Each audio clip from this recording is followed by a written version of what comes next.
The laughter hit them like a wall. Not one person laughing. Not two. The entire auditorium, every single seat, every single face, every single mouth open and pointed at 7-year-old Deborah and her twin sister Esther like the two little girls were the funniest thing this city had ever produced. A woman in the front row was laughing so hard she was wiping tears from her cheeks with the back of her wrist. A group of older boys near the exit were pointing and nudging each other. Even the man running the sound equipment, hidden in his little booth at the back of the hall, had his hand pressed over his mouth trying to hold it in and failing completely. And the reason they were laughing? Deborah had just walked up to the head judge, a large, important-looking man named Mr. Solomon Vance, who wore a gold watch and had the kind of face that had never once in its life been told no, and she had looked him dead in the eye and said 7 words that turned the whole room into a circus. "Please, sir, we just want to sing for you." That was it. That was all she said. And the whole room lost its mind. Because of how they looked. Because of who they were. Because 2 tiny girls with tangled hair and worn-out shoes and a guitar held together with electrical tape had walked into the crowned Glory Children's Talent Championship, the most prestigious kids competition in the entire state, the one with the marble lobby and the velvet curtains and the judges who had worked with famous musicians, and asked, with no registration, no appointment, no entry form, no parent in sight, if they could please sing. Not for fun. Not even for the $50,000 prize money that was printed in big gold letters on the banner hanging above the stage. For something so much more desperate than that. But the audience did not know that yet. They only saw what was in front of them. 2 ragged little girls who did not belong in a place like this. And so they laughed. Deborah stood very still in the middle of all that noise. She did not cry. She did not run. She reached back without looking and found her sister Esther's hand. And she held it tight, and she waited for the laughter to stop the way you wait for rain when you are already completely soaked. Like it cannot hurt you anymore, because you are already as wet as a person can get. Mr. Solomon Vance leaned back in his enormous judge's chair and looked at the 2 girls the way a cat looks at something small and unimportant that has wandered into its path. He straightened his gold watch.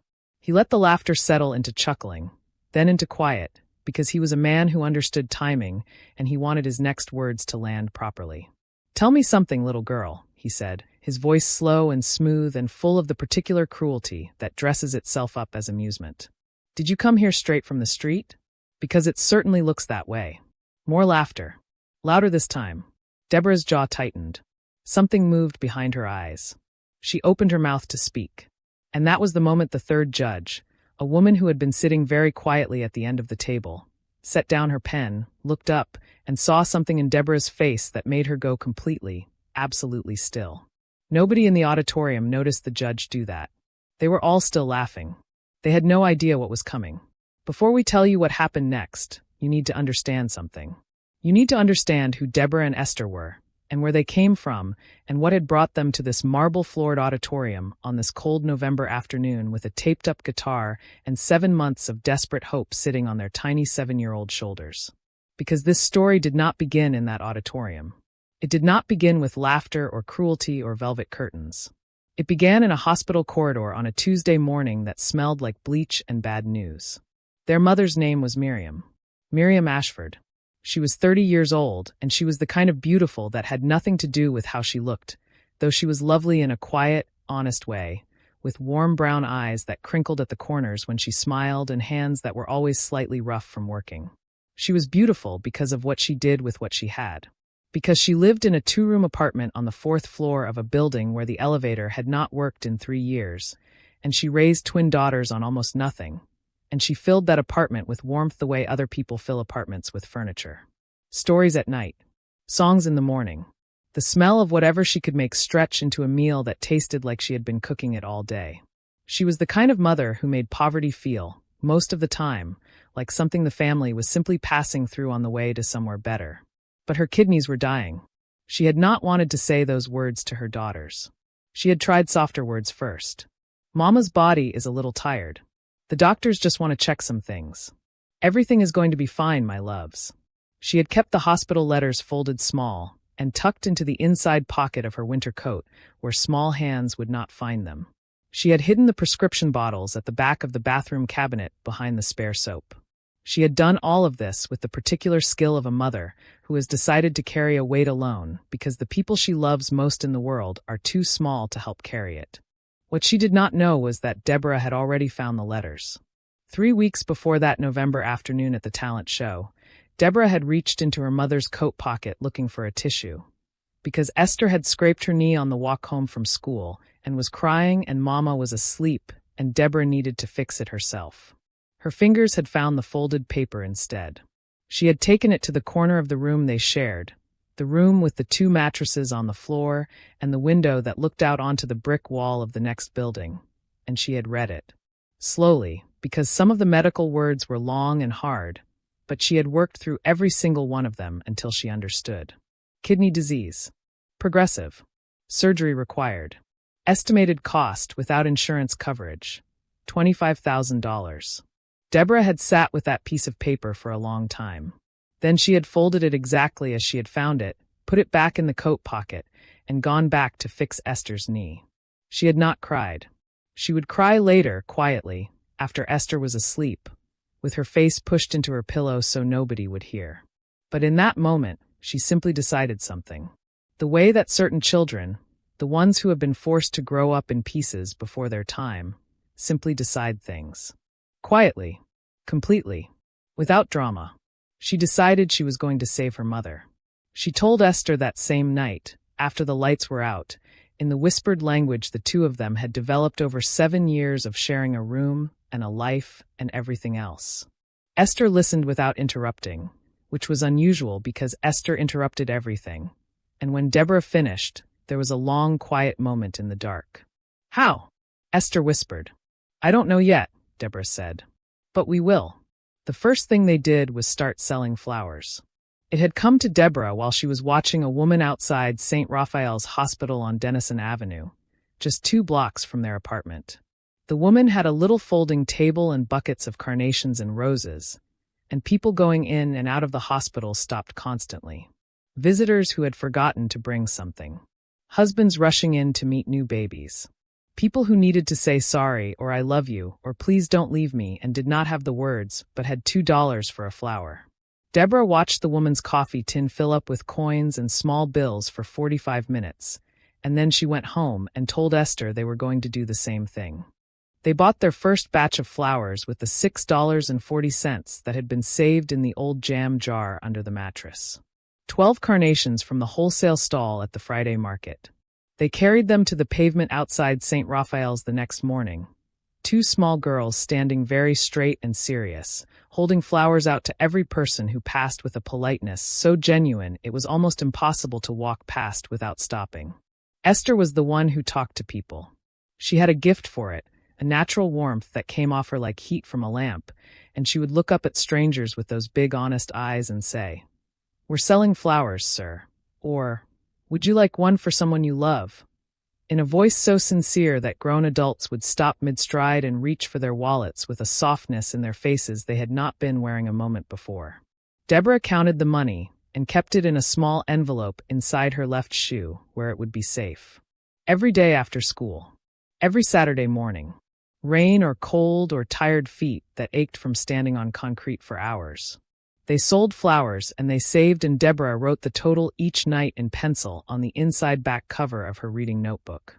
After 6 weeks, they had saved $283. Deborah stared at that number for a long time. Then she looked at what was printed below it, the number she had written at the top of the page in big letters the day she started. $25,000. She did not say anything to Esther that night. She just turned off the light and lay in the dark and thought. $283. At this rate, if nothing changed, if they sold flowers every single day, it would take them years to reach 25,000. Years they did not have, because the last letter from the hospital, the one that had arrived last Thursday and that Deborah had intercepted from the mail slot before her mother saw it, had used a phrase that lodged in her chest like a splinter. Significant deterioration. Urgent intervention advised. She did not know exactly what all those words meant, but she knew what urgent meant. Urgent meant now. Urgent meant there was no time for years. That was the week they were at the hospital corner on a Wednesday afternoon, slow day, cold wind coming off the avenue, when a gust rolled a tumble of trash across the pavement in front of them. Chip bags, a crushed coffee cup, a supermarket receipt, and one folded flyer, bright yellow, that skittered across the concrete and pressed itself flat against Deborah's shoe like it had been looking for her. She picked it up. She read it once fast, the way you read something when you are almost afraid to believe what you are seeing. Then she read it again slowly.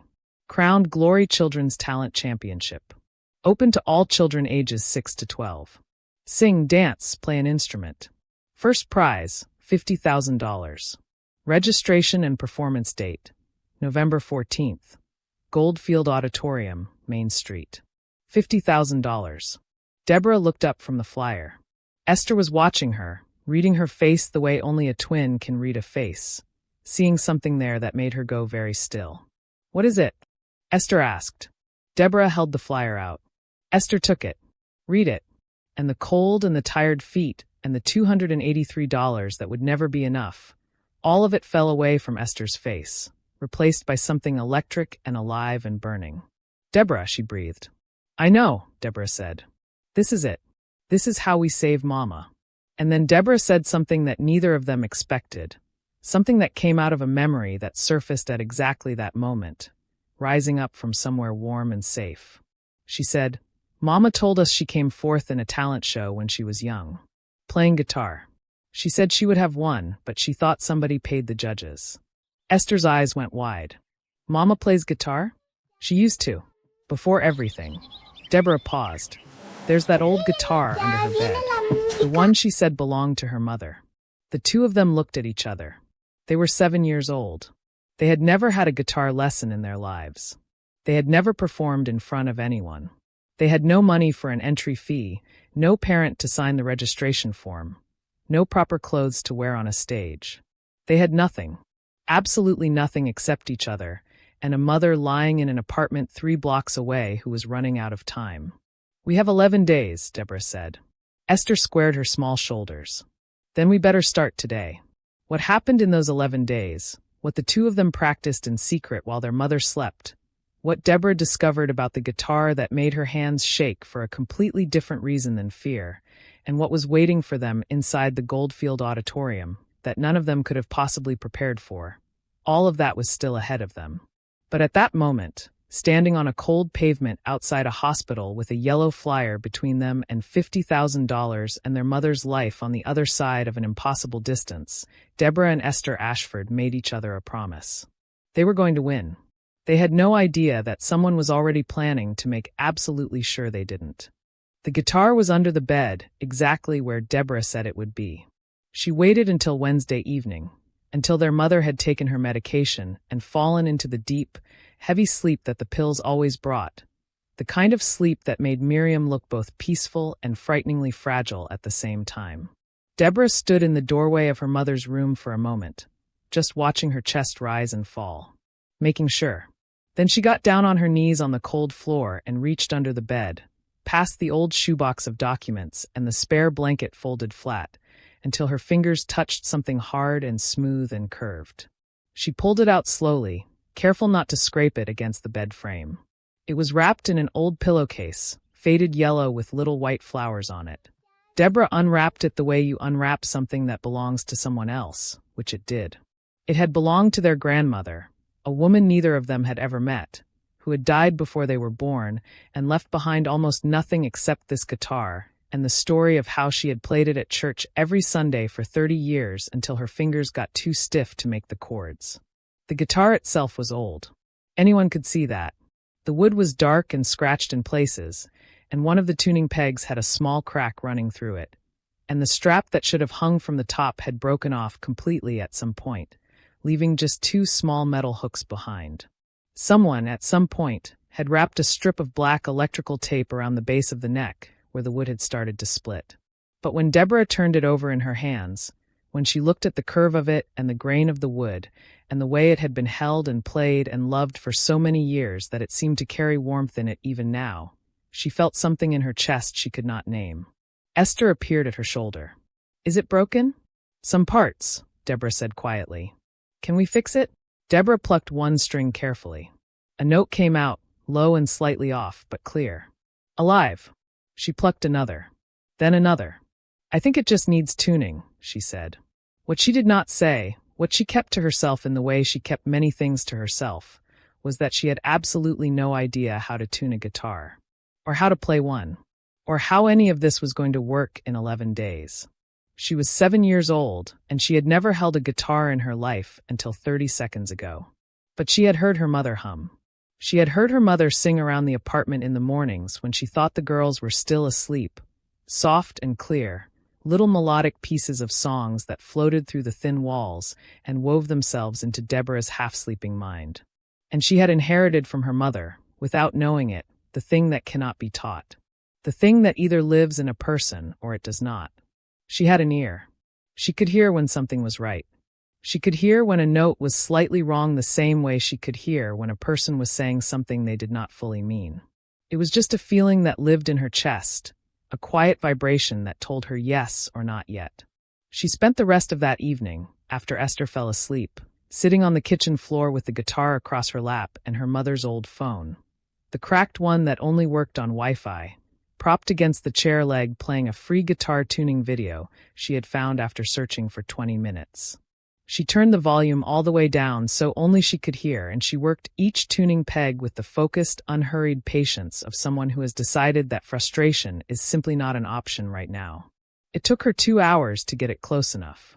When the last string finally rang out the way the video said it should, Deborah sat back against the kitchen cabinet and let out a breath she felt like she had been holding all week. The clock on the wall said 11:47. She had school in 7 hours. Her back ached from sitting on the cold floor. Her fingers were sore from pressing unfamiliar strings. She played that single-tuned chord one more time, just to hear it, just to feel it. Then she smiled, quietly to herself in the empty kitchen. The kind of smile that has nothing to do with happiness and everything to do with determination finding its shape. 10 days left. The next morning before school, she woke Esther up 20 minutes early and closed the bedroom door and told her everything. The plan, the guitar, the chord she had found the night before. Esther listened with her knees pulled up to her chest and her eyes getting wider and wider. And when Deborah finished, Esther said the thing Esther always said when a plan was either brilliant or completely insane. "Okay, what do I do?" "You sing," Deborah said. "I play.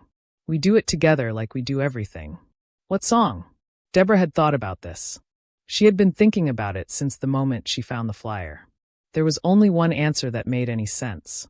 Only one song they both knew completely, every word, every note, every breath in between. The song their mother sang to them at night when the apartment was cold and money was short and the world outside felt very big and very indifferent.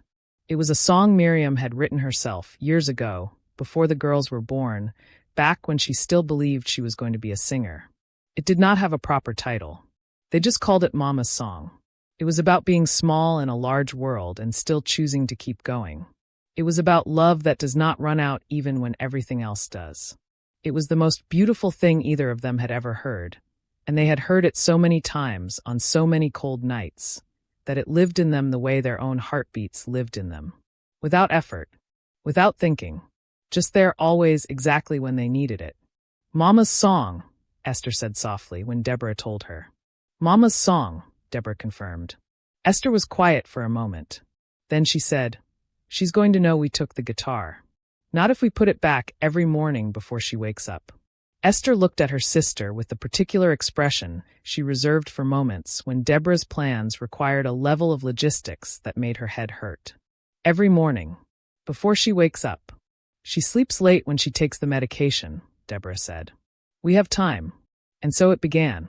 Every evening after their flower selling, after dinner, after their mother had taken her pills and the apartment had gone quiet, the two of them would take the guitar from under the bed and go to the one place in the apartment where they could make noise without waking Miriam. The bathroom. It was small and the floor was cold, and it smelled like the lavender soap their mother bought because it was the cheapest thing that did not give her headaches, but the walls were thick and if they kept the volume low, they could practice without being heard. Deborah sat on the edge of the bathtub with the guitar. Esther sat on the floor facing her. And they worked. It was harder than either of them had expected. Deborah's fingers were small, and the strings were tight, and pressing them down long enough to make a clean cord left deep red marks on her fingertips that ached for hours after. Some nights her fingers hurt so badly she had to stop and run them under cold water for a few minutes before she could keep going. She never told Esther how much it hurt. She just ran the water quietly and came back and kept playing. Esther had her own struggle. Her voice was beautiful. Everyone who had ever heard her sing, even casually, had always said so. But singing alone in the bathroom with real intention behind it, knowing that somewhere in the near future she would be doing this in front of hundreds of people, was a completely different thing. The first few nights, she kept stopping, kept second-guessing herself, kept dropping to a whisper right when the song needed her to open up and let it out. "You're shrinking," Deborah told her on the third night, not unkindly. "I'm scared," Esther admitted. "I know. Sing scared then." Esther looked at her. "Mama didn't stop singing when she was scared," Deborah said. She sang louder. Something shifted in Esther's face when she said that. Something unlocked. She closed her eyes, took a breath, and when she opened her mouth again, the sound that came out was different. Fuller. Rounder. It filled the small bathroom and bounced off the tiles and found the place in Deborah's chest where the guitar notes lived. And suddenly the two things were fitting together the way they were supposed to fit. Deborah almost stopped playing. Almost. Because what she was hearing was extraordinary, and she was only 7, and she did not have the words for it yet. She only knew that something true was happening in that cold bathroom between these two small girls and a battered old guitar. And it mattered, it really mattered, and she was not going to waste it by stopping. They practiced every night for 9 days. They got better every single night. On the morning of the 10th day, the day before the competition, Deborah woke up to a sound that stopped her cold before she even opened her eyes. Footsteps in the hallway. Slow, deliberate footsteps coming toward their room. The door opened, and their mother stood there in her housecoat, looking at both of them with an expression that was impossible to read, and in her hands, held carefully at her sides, was the guitar. "I found it this morning," Miriam said quietly. "It wasn't under the bed." Deborah's blood went cold.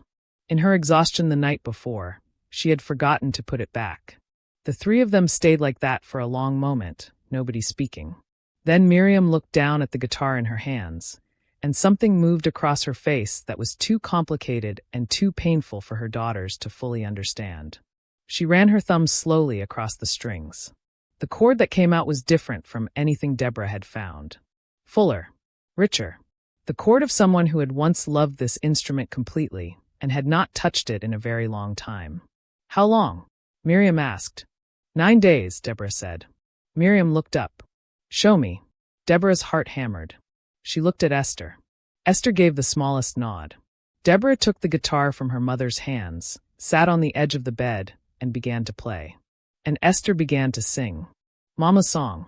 Right there in the morning light, in the room with the thin curtains and the cracked ceiling and the smell of lavender soap, they played and sang the song their mother had given them, and they gave it back to her as the best and only thing they had. Miriam Ashford put her hand over her mouth. She did not say anything for a very long time after they finished. She sat down on the bed between them, pulled them both close, and held them in a way that felt different from normal holding. Tighter, like she was trying to memorize the feeling. "Where did you learn to play like that?" she finally whispered. "Videos," Deborah said. "On your phone." "And the song," Miriam said. Her voice was unsteady. "You know every word." "We've always known every word, Mama," Esther said. Miriam closed her eyes.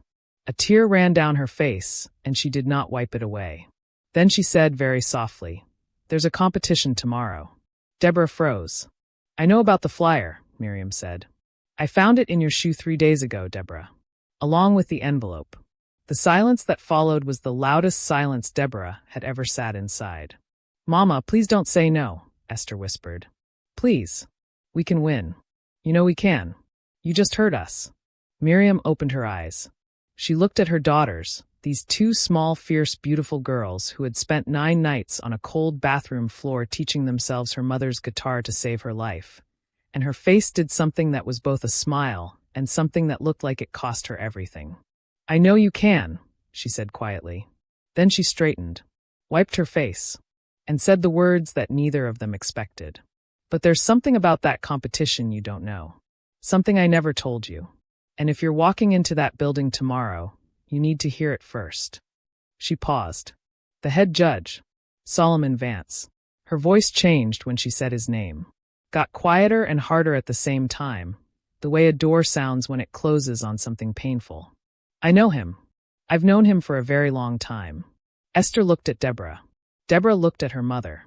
"He's the reason I came forth," Miriam said. 23 years ago, at a competition just like this one, I should have won. Every person in that room knew I should have won. But Solomon Vance was the judge. And someone had paid him to make sure I didn't. The apartment was absolutely silent. "He's going to recognize my guitar," Miriam said, looking down at the instrument in Deborah's hands. "And when he does, he is going to know exactly whose daughters you are." She looked up at them, and her eyes were full of something that was equal parts love and warning. "And that is when things are going to get very dangerous for you." Nobody slept that night. Miriam tried. She took her medication at the usual time, pulled the blanket up to her chin, and closed her eyes with the practiced stillness of someone who has learned that rest is not optional when your body is fighting a war inside itself.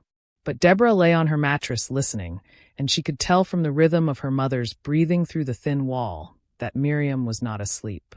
The breathing was too controlled, too careful. The breathing of someone lying very still and thinking very hard. Deborah understood. She was doing the same thing. Esther had fallen asleep sometime after midnight, curled on her side with her knees pulled up and one hand open on the pillow beside her face, the way she always slept, like even in her dreams she was waiting for someone to put something good in her hand. Deborah watched her sister sleep for a while and felt a complicated mixture of envy and tenderness. Esther could do that, could let go and fall into sleep even when everything was difficult.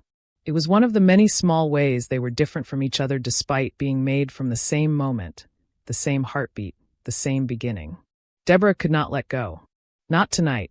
She kept turning over what her mother had said. Solomon Vance. The name sat in her chest like something cold and heavy.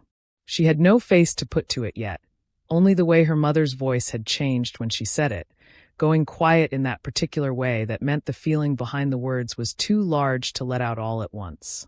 Miriam had not said much more after the warning. She had answered a few of the girls' questions in short, careful sentences. The way you answer questions when the full truth is too complicated and too painful, and the people asking are only 7 years old. She told them that 23 years ago she had entered a talent competition in this very city. She had been 16. She had saved for months to enter, had practiced until her fingers bled, had walked onto that stage and played and sung with everything she had. Every person in the audience had known she was the best. She had seen it in their faces, heard it in their applause, felt it in the way the room went electric when she played. She had been certain, completely certain, that she was going to win. Then Solomon Vance had announced 4th place, and her name was the one he said. She had never found out exactly who paid him or how much it cost to steal her future. She only knew that afterward, the winning act, a polished, well-dressed boy from a wealthy family whose performance had been technically fine but completely empty, had gone on to a career that Miriam had always believed should have been hers. And she had gone home with 4th place and a broken heart and a dream that never fully healed over, the way certain wounds don't, leaving instead a scar that aches when the weather changes. She had put the guitar under the bed, and she had not touched it since. "He won't remember me," Miriam had said, almost to herself, near the end of the conversation. "It's been 23 years. I was just a girl he cheated out of a prize. I'm sure he's done it 100 times since." But then she had looked at the guitar in Deborah's hands, at the distinctive dark wood and the cracked tuning peg and the strip of black electrical tape around the neck, and something flickered across her face. "But he will remember this," she said quietly. "He will remember this guitar." She had not explained why. And something about the way she said it told Deborah not to ask. Not tonight. Now Deborah lay in the dark and stared at the ceiling and made a list in her mind. The things that could go wrong tomorrow were numerous and specific, and she named each one quietly in the privacy of her own thoughts the way you name things you are afraid of, because naming them makes them smaller than leaving them nameless in the dark. Solomon Vance recognizing the guitar. Being turned away at the door because they had no entry form, no parent signature, no proof they belonged there. The laughter. She had already imagined the laughter because she was a practical person, and she knew that two girls who looked like them walking into a place like that would be laughed at. She had accepted that before it happened, because accepting it in advance meant it could not break her when it came. What she had not fully prepared for was the possibility that someone might try to stop them before they even reached the stage. She found out about that in the morning. They were up before 6, all three of them, because none of them had really slept. Miriam made porridge on the stove, the thick kind with a little honey on top that she made on important days, and they sat around the small kitchen table in the gray early light and ate together without talking very much. There was a gentleness to that breakfast that Deborah would remember for the rest of her life. The sound of the spoons, the smell of the honey, her mother's hands wrapped around her mug. The way Esther kept looking at the guitar propped against the wall in the corner, as if checking that it was still there. After they ate, Miriam sat them both down and told them the rest. There was an entry fee, $25 per act. She said it plainly, the way she always delivered difficult facts, without softening it with apology, because apology did not change facts. $25 that they did not have, because what was in the coffee can under the mattress needed to stay there, every penny of it, for the surgery fund. Deborah felt the number land in her stomach. But before either of them could speak, Miriam reached into the pocket of her housecoat and put something on the table between them. 2 folded $10 bills and a 5. Flattened and slightly soft, the way money gets when it has been folded in the same place for a long time. Where did you get that? Deborah asked. I've been saving it, Miriam said. From the money you girls bring in. A little each week. I was keeping it for an emergency. Mama, that's for your surgery, Esther said immediately. $25 is not going to buy my surgery, baby, Miriam said, with a smile that was both sad and completely genuine. But it might buy my daughters a chance. She looked at them both steadily. And a chance is worth more than $25 to me. It has always been worth more. Deborah looked at the money on the table. $25. Entry fee paid. 1 obstacle removed. She picked it up and folded it and put it in her shoe next to the envelope, in the place where important things lived. Then Miriam said the second thing. She was coming with them. Both girls looked at her at the same moment, and Deborah felt her heart spike with a complicated alarm. Their mother had not left the apartment in 11 days. The last time she had tried to walk to the corner store, she had had to stop and rest on the low wall outside the building twice on the way back, and Deborah had watched her from the window and felt the cold, tight feeling in her chest that she was learning was simply part of loving someone who was sick. The Goldfield Auditorium was 14 blocks away. Mama, you can't walk that far, Deborah said carefully. I'm not walking, Miriam said. Mrs. Petrakis downstairs said she would drive us. I asked her last night. Another thing Miriam had known about. Another thing she had quietly arranged while her daughters thought she was sleeping. Deborah looked at her mother and felt something enormous and unnameable rise in her chest. This woman. This tired, sick, beautiful woman who had nothing and gave everything and asked for nothing back except for her children to be all right. You don't have to come, Esther said softly. We'll be okay. I know you will, Miriam said. That's not why I'm coming. She paused, picked up her mug, set it down again. I'm coming because if Solomon Vance is in that building, I want him to see my face. I want him to know whose daughters are standing on that stage. Her voice was quiet, but it had iron in it, the deep kind that does not need to raise itself to be heard. He took something from me 23 years ago. He is not taking anything from my girls. Mrs. Petrakis's old blue car pulled up outside the building at 9:15. It smelled like pine air freshener and had a rosary hanging from the rearview mirror that swayed whenever she turned a corner. She was a round, kind woman with silver hair who had lived in the apartment below theirs for 6 years and who had, on more occasions than could be counted, left bags of groceries outside their door when times were particularly thin, without ever mentioning it or expecting anything in return. She was the kind of neighbor that cities like to believe they still produce. She looked at the guitar case, at the girls in their best clothes, which were still obviously the clothes of children who did not have much, and she said nothing except, "Everyone buckled? Good. Let's go." The drive took 12 minutes. Deborah watched the city pass outside the window and pressed her sore fingertips together quietly in her lap, feeling the ridges the strings had left.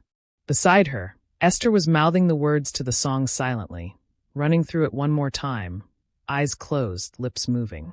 In the front seat, their mother sat very straight and looked out at the street ahead with an expression that Deborah recognized.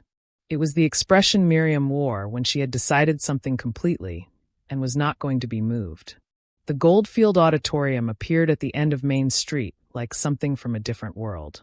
It was tall and white-fronted with wide marble steps leading up to glass doors that caught the morning light and threw it in every direction.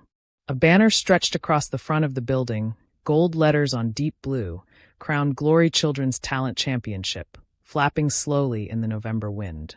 Expensive cars lined both sides of the street. Parents in good coats walked children in pressed clothes toward the entrance. Everyone looked polished and prepared and certain they belonged here. Mrs. Petrakis stopped the car and turned around to look at the girls. She had a specific look on her face, warm and serious at the same time. "You know what my mother used to say?" she said.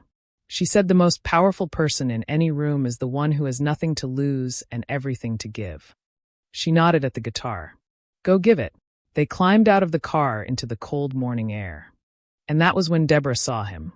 He was standing at the top of the marble steps near the entrance, talking to two other men in expensive suits. He was large and self-satisfied, the way powerful people sometimes are, taking up space without apology, laughing at something one of the other men had said with the easy confidence of someone who had never once doubted his own importance. He had gray at his temples and a gold watch that caught the light. His name was stitched in the competition program that a woman was handing out near the door. "Head Judge, Mr. Solomon Vance." Deborah stared at him. And then, as if he felt the weight of being looked at, Solomon Vance turned his head and looked directly down the steps toward the small group by the blue car. His gaze passed over Mrs. Petrakis, over the girls, and landed on Miriam. The easy laugh died on his face. Something happened there. Something quick and complicated that moved through his expression and was gone almost before it registered. Recognition. And beneath that, so fast she almost missed it, something that looked very much like alarm.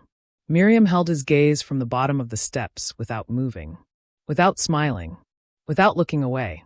11 seconds, 12, 13, and then Solomon Vance turned back to the men beside him and said something that made them all glance briefly toward the blue car before the group moved inside together. Too quickly, the way people move when they want to look like they are not hurrying.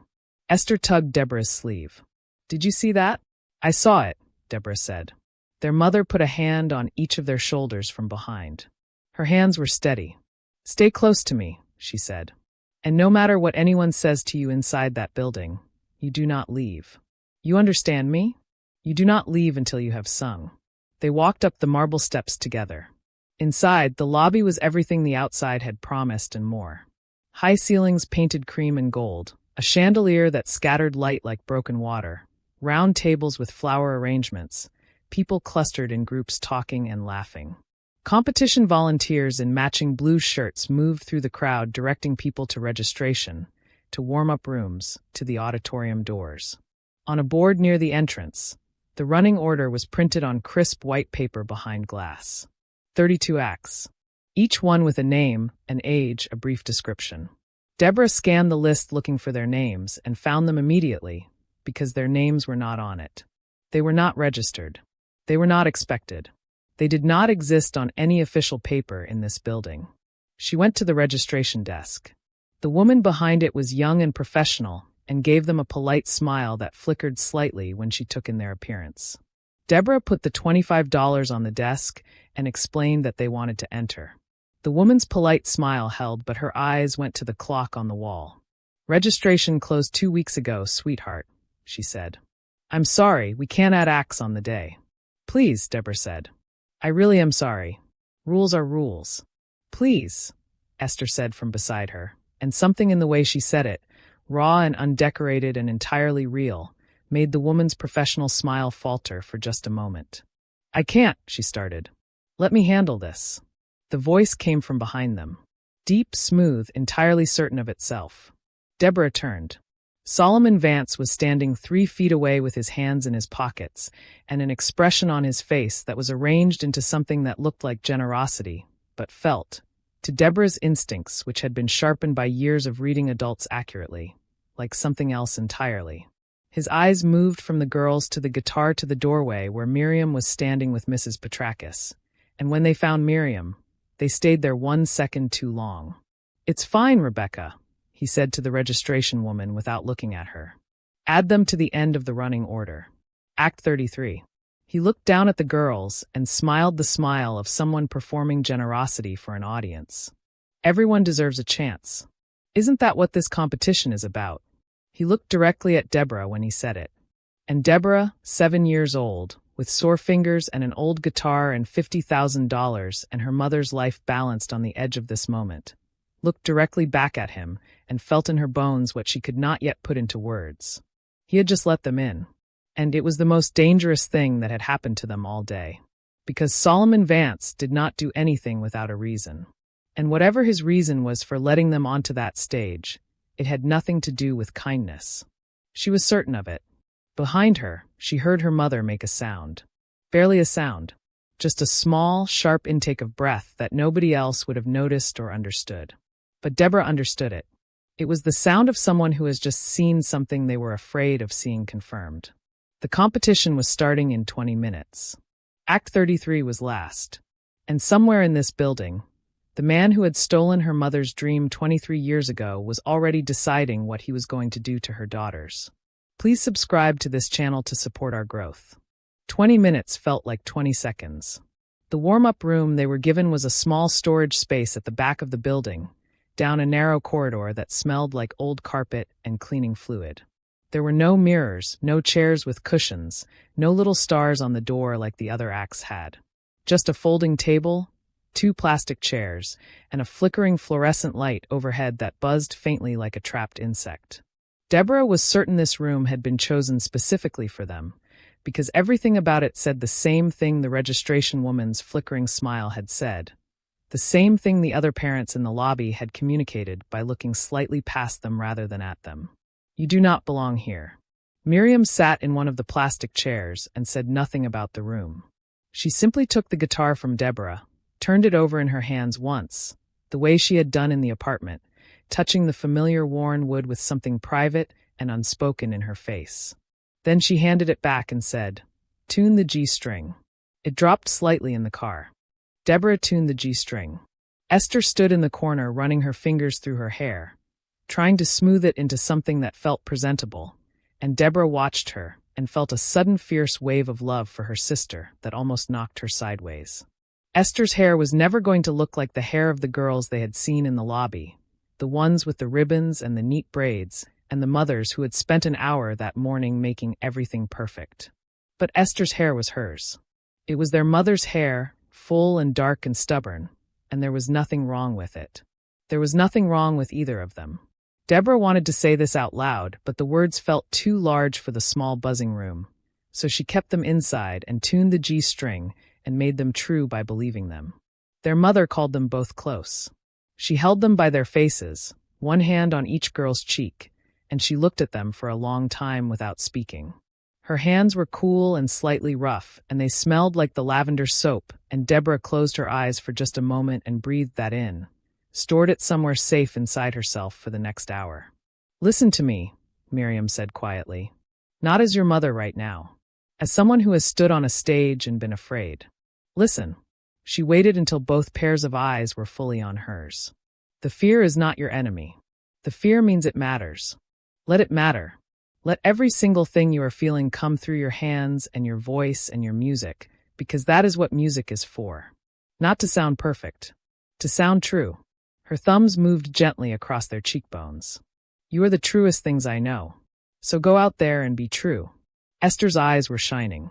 "And if Solomon Vance thinks he already knows how this ends," Miriam said, and something in her voice shifted, became harder, became the iron Deborah had heard that morning. "Remind him that he has never heard my daughters play." A knock at the door. A blue-shirt volunteer, young woman, polite face, clipboard. "Act 33? You're on in 5 minutes."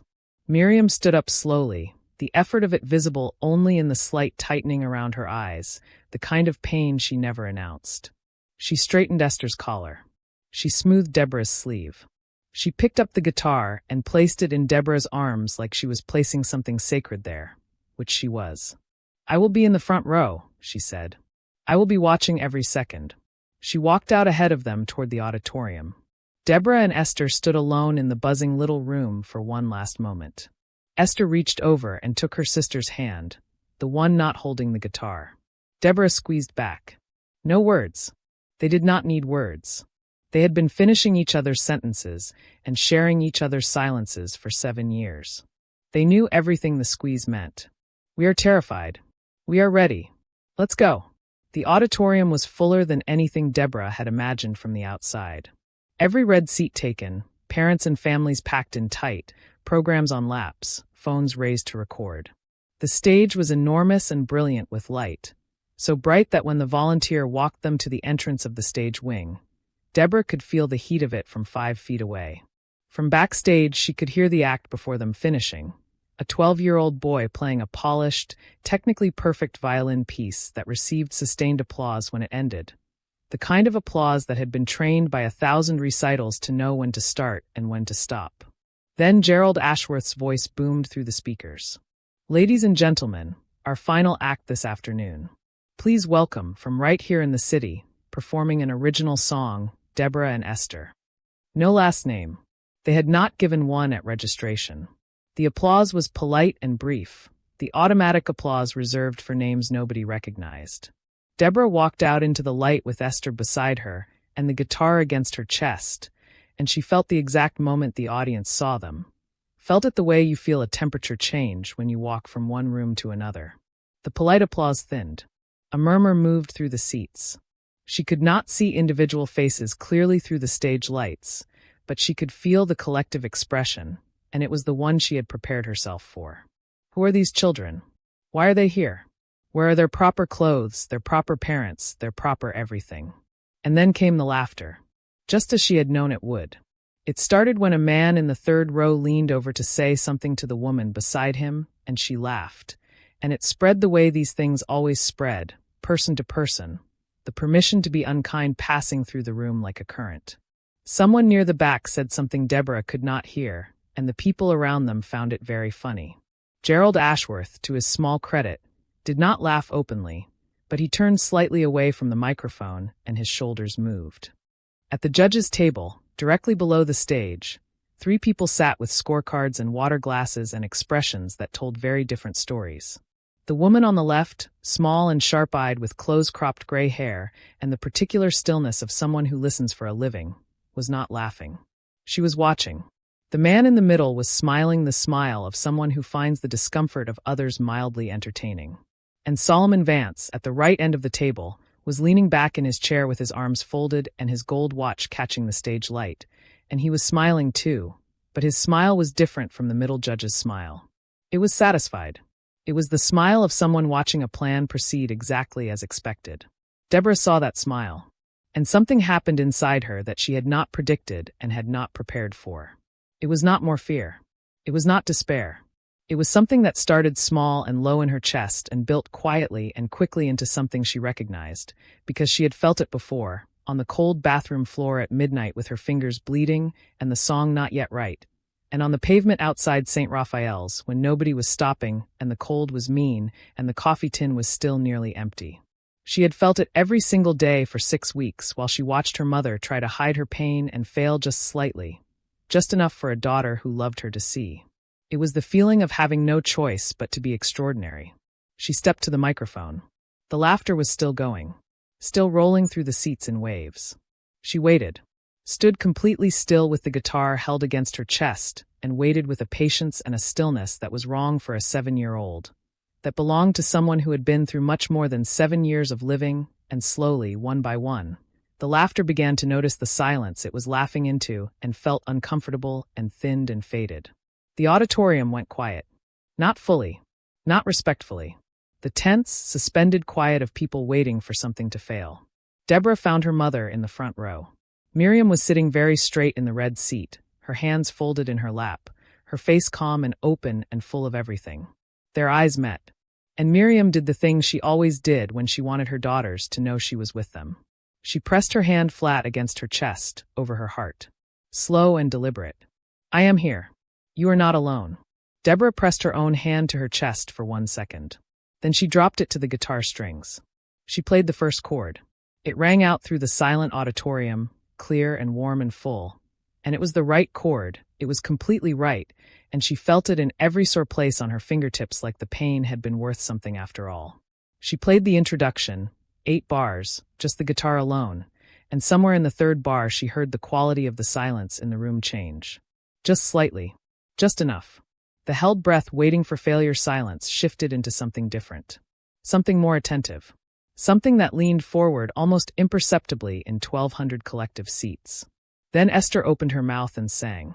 The first note came out of her sister like light comes through a crack in a curtain, finding every dark corner without effort, without trying, just by being what it was. Esther's voice was not a trained voice. It did not have the precision of the violin boy or the polish of the girl who had performed 3 acts before them with her competition medals and her matching outfit. It had something that none of those things could be trained into a person. It had the sound of someone singing, because they have to. Because the alternative to singing is falling apart, and falling apart is not an option when your mother is sick and the prize money is the only thing standing between her and the end of a life that deserves so many more years. When the night comes down so cold and long, and I can hear you trying not to cry. "I am here, Mama. I am here, Mama. I am right beside you. I won't let go. I promise you I won't let go." The words were simple. The melody was the one Miriam had hummed through apartment walls on 1,000 ordinary evenings. The one that lived in both girls so deep it was structural, part of the architecture of who they were. But the way Esther sang it, with her eyes closed and her small hands at her sides, and every single thing she felt about her mother and the surgery and the $25,000 and the 6 weeks of flowers and the cold bathroom floor pouring through every syllable, it was not simple at all. It was devastating. Deborah played and did not look at the audience because she did not need to. She could feel them. She could feel the moment 3 rows back when a woman stopped pretending she was not moved and let the pretending go. She could feel the moment near the middle of the hall when a man who had been sitting with his arms crossed lowered them slowly to his knees. She could feel the room filling up not with sound, not yet, but with something that had no name, the thing that happens when music finds the place in people where they keep the things they cannot say and opens it without asking permission. Esther sang the second verse. She sang about selling flowers in the cold, about counting coins in an envelope in a shoe, about lying awake listening through walls to a mother who sang even when she was breaking. She sang it without saying any of those specific things, because the song did not use those words. The song used older, simpler words. But every person who has ever loved someone they were afraid of losing heard exactly what she meant. By the chorus, 3 people in the front rows were openly crying. By the second chorus, it was not 3. Deborah played the bridge, the part she had almost not included because it was technically the hardest, requiring her small fingers to stretch further than was comfortable, leaving her hand trembling slightly with the effort. She played it perfectly. She played it with the ferocious precision of someone for whom imperfection is not a possibility right now because too much depends on this moment, and her grandmother's guitar sang under her hands like it had been waiting years for someone to need it this badly. Then came the final verse. Esther's voice opened up in a way that made the sound technician in his booth involuntarily reach toward his levels and then pull his hand back because it did not need adjusting. It was exactly right. It was more than exactly right. It was the sound of a 7-year-old girl standing in the full truth of her life and refusing to be ashamed of a single part of it, and that sound, that specific and unrepeatable sound, went through the Goldfield Auditorium like a wave goes through water, touching everything. The final note held. Then it ended. For 3 full seconds, the auditorium was the most silent place on earth. Then it came. Not from one person, not building slowly from a single starter the way the laughter had built. It came from everywhere simultaneously, the entire room rising at the same moment, 1,200 people on their feet before they had consciously decided to stand, applause that was not polite and not automatic and not trained but entirely, overwhelmingly real. People were not just clapping. People were shouting. A woman near the back was crying and clapping with her hands above her head. A man in the 5th row turned to the stranger beside him and said something, and the stranger nodded fiercely with wet eyes like they had been friends for years. Gerald Ashworth stood at the side of the stage with his script in his hand, and his script was not in use, because nothing in the script had prepared him for this. At the judge's table, the woman with the close-cropped gray hair was on her feet with everyone else, and her face was doing nothing professional at all. It was simply a human face that had been completely undone by something true. The middle judge was standing too, one hand pressed over his mouth, his scorecard face down on the table. And Solomon Vance. Solomon Vance had not stood. He sat in his chair at the end of the judge's table with his arms still folded and his gold watch catching the light, and he was not applauding.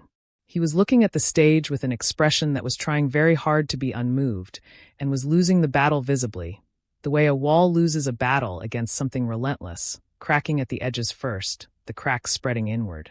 Deborah saw him from the stage. She looked at him directly, this powerful man with his plan and his satisfied smile that was no longer satisfied, and she did not feel triumph. She did not feel anger. She felt something quieter and more complete than either of those things. She felt the weight of 6 weeks of flowers and cold pavements and bleeding fingertips and her mother's face in the doorway holding the guitar, and she felt all of that add up to this moment, this specific, unrepeatable, hard-won moment, and she let herself feel it fully. Then Gerald Ashworth found his voice and walked to the center of the stage, and the audience slowly, reluctantly, began to return to their seats, still buzzing, still electric with what they had just heard. Deliberation took 11 minutes. They were the longest 11 minutes of Deborah's life. She and Esther sat backstage with their mother between them, Miriam's arms around both of them, nobody speaking. Miriam was crying quietly and not hiding it. Esther had her face pressed against their mother's shoulder. Deborah sat straight and held the guitar on her lap and waited, because waiting was the only thing left to do, and she had learned to do it without falling apart.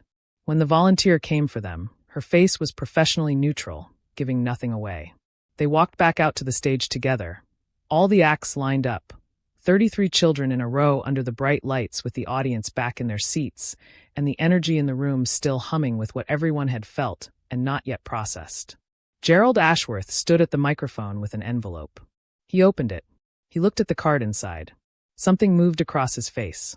"The winner of this year's Crowned Glory Children's Talent Championship," he said, and his professional announcer's voice was slightly unsteady, slightly too human for the polished room, with a unanimous decision from all 3 judges. Deborah heard that. Unanimous. All 3. She found Solomon Vance at the judge's table. He was looking down at the table in front of him. His arms were no longer folded. Deborah and Esther. The sound that came from the audience was not applause. It was something bigger than applause. It was a release, a collective exhale of something that had been building since the moment those 2 girls walked onto the stage looking like they did not belong, and then proceeded to belong more completely than anyone else in the building. Esther screamed. A pure, joyful 7-year-old scream that cut straight through the noise and made everyone near them laugh with delight. She threw her arms around Deborah's neck, and Deborah held her sister, and closed her eyes and felt the weight of everything that had been pressing down for weeks lift. Not all at once, but enough. Enough to breathe. Enough to cry, which she did quietly, into Esther's shoulder, because she was 7 years old and she had been carrying something very heavy for a very long time, and it was allowed, it was completely allowed, to put it down now. Their mother reached them before Gerald Ashworth did. Miriam came from the front row with tears streaming freely down her face, moving faster than she had moved in weeks, and she gathered both girls against her and held them so tight it almost hurt, and none of them cared. They stood like that on the stage of the Goldfield Auditorium while the audience applauded around them. 3 people in a circle of arms, whole in a way they had not been whole in a very long time. The prize check was $50,000. 25 for the surgery. 25 left over for everything else. For a better apartment someday, for school supplies, for the small dignities that poverty takes first, and that people need more than they are usually allowed to say. Gerald Ashworth handed Deborah the envelope and leaned down to the microphone. "Is there anything you'd like to say?" Deborah looked out at the audience. All those faces, some still wet with tears, all of them watching her. She thought about what to say. There were many things she could say. She could talk about her mother's surgery, about 6 weeks of flowers, about the cold bathroom floor and the bleeding fingertips and the 11 days of practice that should not have been enough but somehow were. Instead, she looked for Solomon Vance. He was still at the judge's table. He had not left. He was looking at her with an expression she had not seen on his face before, something complicated and quiet, and when her eyes found his, he did not look away this time. He held her gaze. And then slowly, he did something that nobody at the table and very few people in the audience noticed. He nodded. One small nod. The kind that costs something. Deborah looked back at the microphone. My mama always said that music could find people in the places words can't reach, she said. Her voice was clear and steady in the big room. She was right. She looked at Miriam. We love you, Mama. The auditorium erupted one final time, and this time it did not stop for a long while. It rolled and built and filled every corner of that high-ceilinged room and washed over two little girls on a bright stage who had walked in with nothing but love and an old guitar, and had walked out with everything that mattered. 3 months later, Miriam Ashford came out of surgery and opened her eyes in a hospital room that smelled like antiseptic and flowers, because her daughters had brought flowers, of course they had, small cheerful carnations in a plastic cup on the bedside table. She looked at the two of them sitting on either side of her bed holding her hands, and she smiled the smile that crinkled at the corners of her eyes, the one they had been afraid might someday stop, and she said, in a voice rough from the anesthesia but entirely and completely herself, "Did I miss anything?" Deborah laughed. Esther burst into happy tears. "Nothing important," Deborah said. "We'll catch you up." And outside the window, the city went on, enormous and indifferent and full of people passing each other, without knowing what the person beside them was carrying. But in that small hospital room on the 4th floor, 3 people held each other's hands in the late afternoon light, and the old guitar leaned against the wall in the corner, and everything, for now, was exactly enough. Thank you for staying with Deborah, Esther, and Miriam from the very beginning. If this story touched something in you, please share it with someone who needs to hear it today. And please subscribe to this channel to support our growth. Your support means we can keep telling stories that matter. We will see you in the next one.